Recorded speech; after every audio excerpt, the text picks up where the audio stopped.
কিন্তু আপনারা লক্ষ্য করে দেখেন আবারও ষড়যন্ত্র হচ্ছে।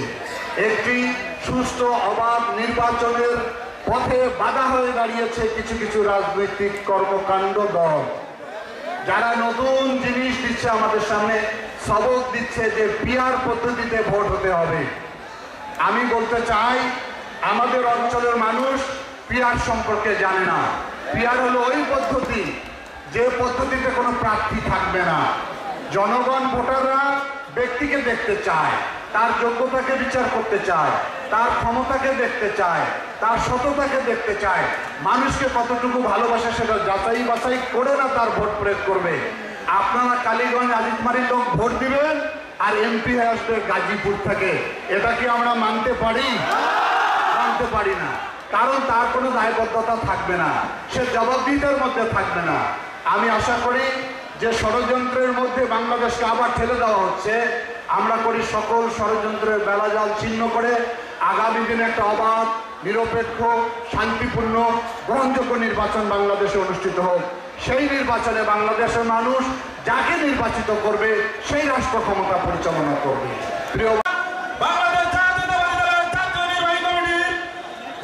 মহোদয়, আমরা করতালি দিয়ে স্বাগত জানাবো।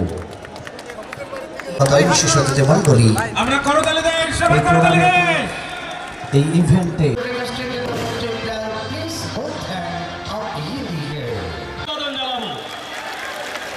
সম্মানিত নেতৃবৃন্দ, এ পর্যায়ের জন্য বিনীতভাবে আহ্বান রাখছি খুরশেদ রায়হান ভাই। সাংস্কৃতিক সংঘ প্রতিষ্ঠা করার মধ্য দিয়ে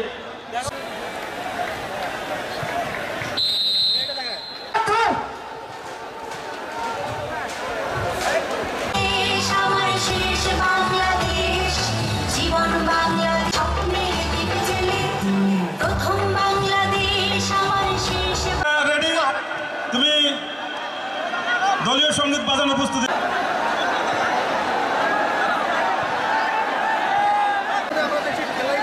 জি, বড় পতাকা রেডি হয়েছে। দায়িত্ব যারা আছেন মোস্তফা এবং ফারুক, শিক্ষার্থীদের আমরা ডিসপ্লে প্রদর্শনের জন্য প্রস্তুত থাকার জন্য আহ্বান রাখছি।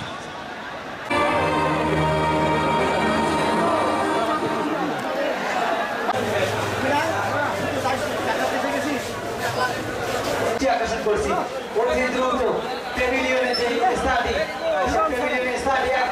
আছে, আপনারা লাইনের সামনে চলে আসবেন। আপনাদের বিশেষ প্রয়োজন যারা আপনাদেরকে ভালোভাবে ভোট দেওয়ার জন্য দৃষ্টি আকর্ষণ করছে। সম্মানিত নেতৃবৃন্দ, এ পর্যায়ে আমাদের মাঠে